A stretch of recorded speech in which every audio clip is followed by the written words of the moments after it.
दो बच्चों का आपस में प्यार हो गया, एक लड़की आ गई, ठीक है, सोनिया गांधी जी भी आ गई यहाँ, उनको हमने बहू मान लिया, उसे भी हम बहू मान लेंगे, हम उसमें क्या दिक्कत क्या है। पर इसमें 2 शब्द का मामला है, उसको इतना बढ़ा दिया कि ये मामला आगे ना आ जाए।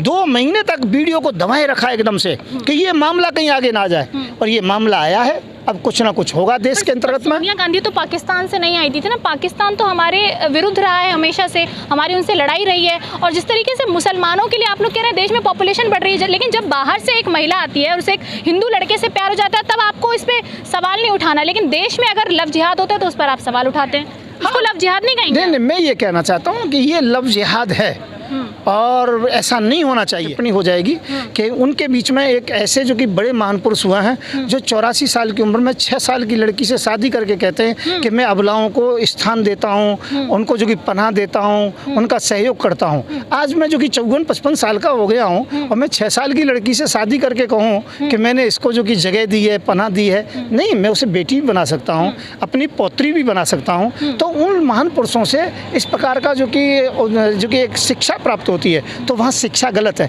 हमारे यहाँ पर एक रावण हुए, रावण सीता जी का हरण करते हैं, उनका वध कर दिया जाता है, नारी का सम्मान नहीं किया। वहाँ पर वो व्यक्ति बुढ़ापे में शादी करता है और एक छोटी सी बच्ची के साथ रेप जैसी पोजीशन होती है, परंतु उसको एक लोग बहुत गुण में मानते हैं। तो उस गुण को देखते हुए वो लोग सोचते हैं कि ऐसा करना भी पुण्य का काम है, इसलिए है।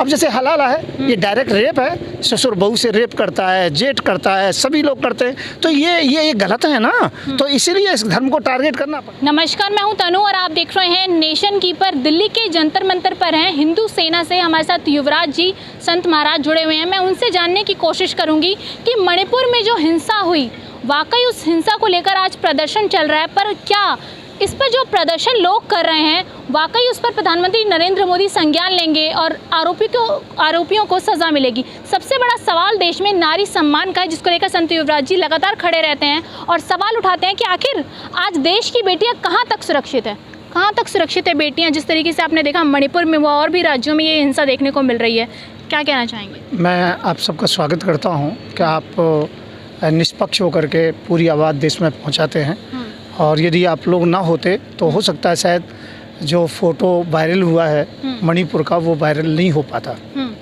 तो मैं एक बात कहना चाहता हूँ, ये बहुत बड़ा जघन्य अपराध हुआ है और ये बहुत दिक्कत हुई है।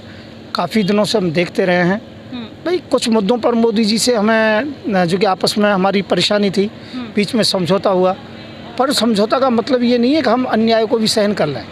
जब यहाँ पर बिटिया जो पहलवान बिटिया थी बैठी रहीं, हम नहीं बोले, हो सकता है उसमें राजनीति हो कुछ, पर अब मणिपुर के अंतर्गत में तो हद हो गई, और ऐसी हद हो गई कि पूछो ही मत। उसके विषय में हम बोल ही नहीं सकते हैं कि जितना कुकृत्य हुआ है ऐसा कभी नहीं होना चाहिए। द्रौपदी के वस्त्र उतारने की कोशिश की गई तो महाभारत का युद्ध हुआ, और अब तो ये वहाँ 2 महिलाओं की बात नहीं है और केवल जो कि मणिपुर की बात नहीं है, कुछ दिन पहले बंगाल में भी हुआ, कुछ दिन पहले आसाम में भी हुआ, केरला में भी हुआ, तमिलनाडु में भी हुआ।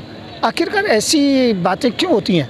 विश्व के अंतर्गत में हमारी एक जो कि मानसिकता लोगों की बन गई है भारत के प्रति कि भारत में बेटियां सुरक्षित नहीं हैं, और ऐसी मानसिकता बनी है तो मोदी जी को इसे संज्ञान में लेना चाहिए। और मैं तो ये कहता हूँ, मेरी मांग ये है, आज जो जंतर मंतर पर आया हूँ, कि 20 साल के भीतर जिन लोगों ने हलाला किया है, जिन लोगों ने लव जिहाद किया है, जिन लोगों ने रेप किए हैं, जिन लोगों ने माता बहनों को निवस्त करके इस प्रकार से घुमाया है, ऐसे 20 साल के जितने भी अपराधी हैं ढूंढ करके उनको फांसी होनी चाहिए, मृत्युदंड होना चाहिए। और जब ऐसी स्थिति हो जाएगी तो आगे अपराध रुकेगा, इसमें कोई शंका नहीं है। तो मोदी जी को ये कार्य करना चाहिए। मोदी जी एक तरफ कहते बेटी बचाओ और बेटी पढ़ाओ, और एक तरफ इस प्रकार की स्थिति ऐसी जघन्य अपराध पे अपराध होते जा रहे हैं। भाई 1-2 अपराध हुए, सोच रहे थे चलो ठीक है, जो हो गया है शायद इनके संज्ञान में नहीं है, पर अब तो दिन प्रतिदिन हो रहा है। और फिर जहाँ पर मोदी जी की खुद की सरकार है, खुद के मुख्यमंत्री हैं, खुद के वहाँ पर जो कि MLA हैं और खुद की सत्ता है हाथ में, और उसके बाद में भी एक्शन कड़ा नहीं लिया गया। इस वीडियो को 2 महीने छिपाया गया। आपने लव जिहाद की हलाला की बात की, लेकिन मणिपुर में जो हिंसा हुई है उसमें ना मुसलमान कहा था, ना लव जिहाद का मामला है, ना हलाला का मामला है। बावजूद इसके मणिपुर में हिंसा होती है, तो फिर हर चीज़ के लिए किसी एक धर्म को क्यों हम दोषी ठहराएं? नहीं, मेरा मतलब पूरा विषय माता बहनों से है। वहाँ पर मेरा ना हिंदू से है, ना मुसलमान से है, ना सिख से, ना ईसाई से है। बहन बेटियाँ सबकी बराबर हैं, किसी की भी बहन बेटी हो। अब जिस प्रकार से साक्षी के साथ में हुआ, तो मैं तो एक संप्रदाय का उसमें नाम तो आएगा ही। जिस प्रकार से जो कि कन्हैया लाल के साथ में हुआ, टेलर का जो गला देता गया तो उसमें एक संप्रदाय का नाम आएगा। जिस प्रकार से एक बेटी की जो लाश सूटकेस में निकली तो उसमें एक संप्रदाय का नाम आएगा। इसमें कोई दिक्कत नहीं है। लेकिन अगर कोई भी बलात्कार करता है, रेप करता है या किसी को मार देता है, अगर वो मुस्लिम भी है तो आप उससे ये कैसे अंदेशा लगा सकते हैं कि सभी मुसलमान समाज ही ऐसा है? नहीं, उनके धर्म के अंतर्गत में कुछ बातें इस प्रकार की हैं जिस प्रकार से मुझे नहीं कहना चाहिए, टीका टिप्पणी हो जाएगी कि उनके बीच में एक ऐसे जो कि बड़े महान पुरुष हुए हैं जो 84 साल की उम्र में 6 साल की लड़की से शादी करके कहते हैं कि मैं अबलाओं को स्थान देता हूँ, उनको जो कि पनाह देता हूँ, उनका सहयोग करता हूँ। आज मैं जो कि 54-55 साल का हो गया हूँ और मैं 6 साल की लड़की से शादी करके कहूँ कि मैंने इसको जो कि जगह दी है, पनाह दी है, नहीं, मैं उसे बेटी भी बना सकता हूँ, अपनी पौत्री भी बना सकता हूँ। तो उन महान पुरुषों से इस प्रकार का जो कि एक शिक्षा प्राप्त होती है तो वहाँ शिक्षा गलत है। हमारे यहाँ पर एक रावण हुए, रावण सीता जी का हरण करते हैं, उनका वध कर दिया जाता है क्योंकि नारी का सम्मान नहीं किया।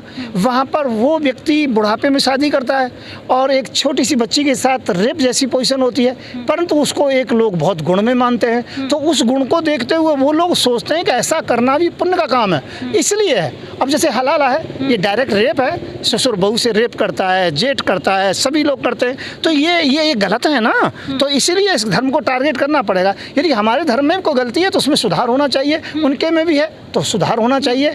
तो सुधार जब तक नहीं होगा तो समाज सही नहीं चलेगा, देश के अंतर्गत में दरार बढ़ती चली जाएगी। तो कुछ बातें ऐसी हैं जो मैं यहाँ नहीं कहना चाहता, बस इतना कहना चाहता हूँ, मणिपुर में जो हुआ है उस पर इतना कठोर एक्शन होना चाहिए। मैं ये कह रहा हूँ जितनी भी भीड़ थी उन सबको मारना चाहिए, केवल अपराधी नहीं, जो भीड़ में दर्शक थे वो सब अपराधी थे। महाभारत के युद्ध में जो भी सभा में थे, जो भी दर्शक थे, उन सबको दंड मिला और सबको मृत्युदंड मिला, तब जाकर के शांति हुई थी।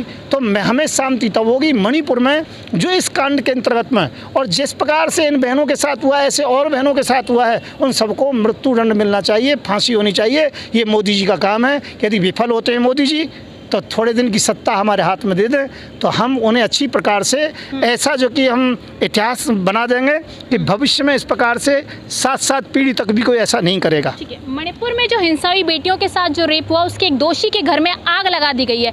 आज मणिपुर में संविधान, कानून, पुलिस बिल्कुल त्रस्त हो चुकी है और प्रधानमंत्री नरेंद्र मोदी विदेशों का दौरा कर रहे हैं, 36 सेकंड का बयान देते हैं। स्मृति ईरानी सीएम से बात कर रही है, सीएम कहते हैं हमारे कार्यकर्ताओं ने इस्तीफा फाड़ दिया। सवाल ये है कि इतने महीनों से ये हो रहा है, बावजूद इसके ना ये मीडिया में इतना चला, ना इसको संज्ञान में लिया गया भारतीय जनता पार्टी द्वारा। अब जब ये वीडियो वायरल होती है तो संज्ञान में लेते हैं। आपको लग रहा है छुपाने की साजिश है ये सब? मैं ये कहना चाहता हूँ, एक लड़की पाकिस्तान से आ गई, उसको हाईलाइट कर दिया। हाँ। उस पर जो कि कुछ बात नहीं है, दो बच्चों का आपस में प्यार हो गया, एक लड़की आ गई, ठीक है, सोनिया गांधी जी भी आ गई यहाँ, उनको हमने बहू मान लिया, उसे भी बहू मान लेंगे, हम उसमें क्या दिक्कत क्या है। पर 2 शब्द का मामला है, उसको इतना बढ़ा दिया कि ये मामला आगे ना आ जाए। 2 महीने तक वीडियो को दबाए रखा एकदम से कि ये मामला कहीं आगे ना आ जाए, और ये मामला आया है। अब कुछ ना कुछ होगा देश के अंतर्गत में। सोनिया गांधी तो पाकिस्तान से नहीं आई थी ना, पाकिस्तान तो हमारे विरुद्ध रहा है हमेशा से, हमारी उनसे लड़ाई रही है। और जिस तरीके से मुसलमानों के लिए आप लोग कह रहे हैं देश में पॉपुलेशन बढ़ रही है, लेकिन जब बाहर से एक महिला आती है और उसे एक हिंदू लड़के से प्यार हो जाता है तब आपको इस पर सवाल नहीं उठाना, लेकिन देश में अगर लव जिहाद होता है तो उस पर आप सवाल उठाते हैं। इसको लव जिहाद नहीं कहेंगे? नहीं, मैं ये कहना चाहता हूँ कि ये लव जिहाद है और ऐसा नहीं होना चाहिए।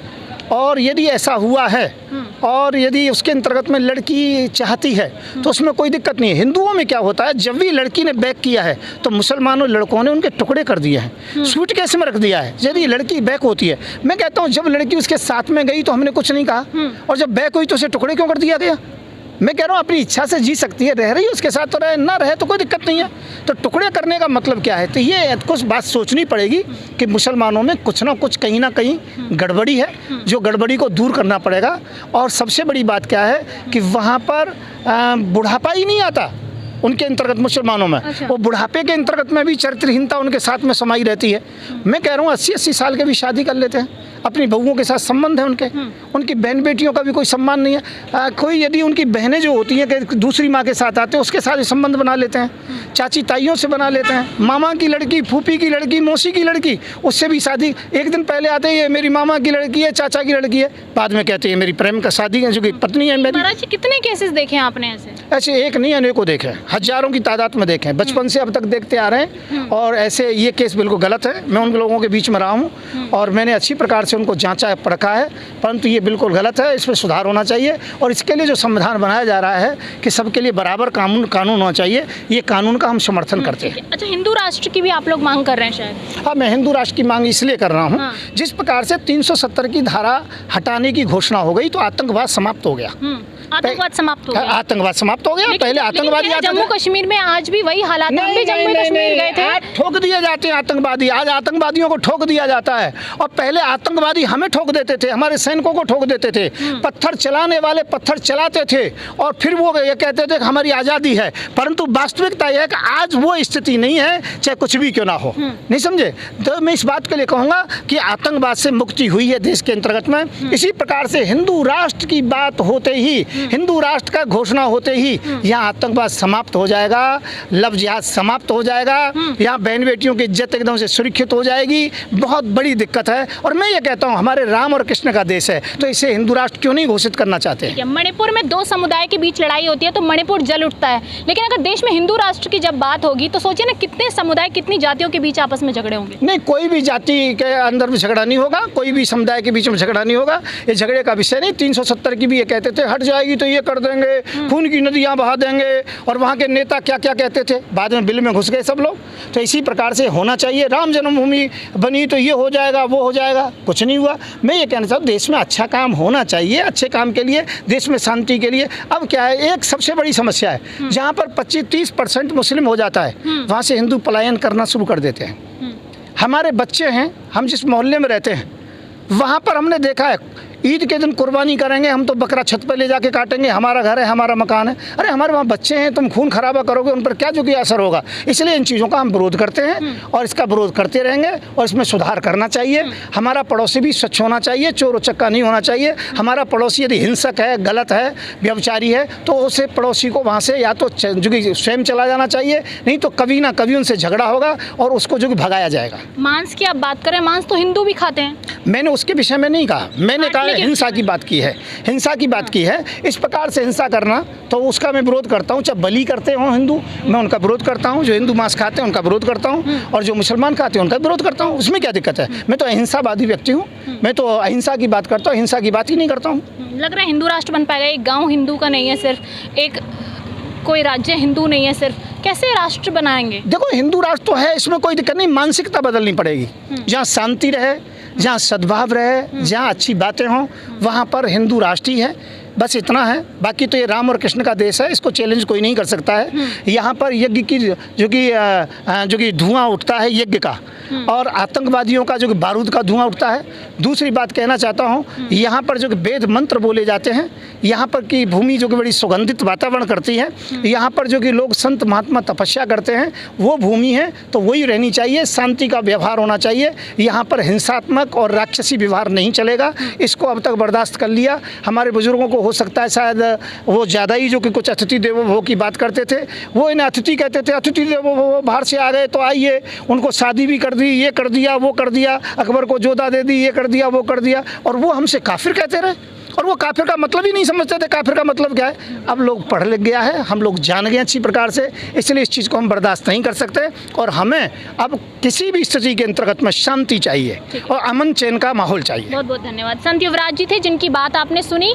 कुछ लोग इससे इत्तेफाक भी नहीं रखते होंगे, कुछ इत्तेफाक भी रखते होंगे, कुछ लोग चाहते होंगे कि हिंदू राष्ट्र बन जाए, पर कैसे, ये सबसे बड़ा सवाल है। कमेंट बॉक्स में अपनी राय जरूर दें। नमस्कार।